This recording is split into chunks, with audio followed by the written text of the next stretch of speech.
In today's video, I'm going to teach you how to set up your Podia site. We'll start from the home dashboard, which is your main starting point for managing everything inside Podia. Once you're there, click on your Podia site name. This opens the menu connected to your account and gives you access to the backend settings you'll need for setup. From that menu, click on Admin. This takes you into the administrative side of your Podia account, where you can manage your site rather than just viewing it from the front end. After that, click on Website. This is the area where you'll control the overall look and structure of your site. Next, click Edit Site. This opens the visual editor where you can begin customizing your pages. Once you're inside, click on Design. This is where the main site building work happens. From here, you can start building your site pages.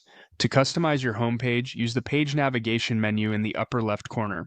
If you want to add content, click the plus icon to insert pre-built sections such as hero areas, email sign-up forms, or product lists.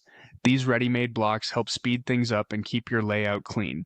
You can also click on the site header to upload your logo and add navigation links. A helpful tip here is to keep your main menu short enough to stay on one line, since that usually looks cleaner and is easier for visitors to use. If you want to create custom landing pages or sales pages, go to the page navigation menu, choose New Page, and remove any filler content before adding your own sections.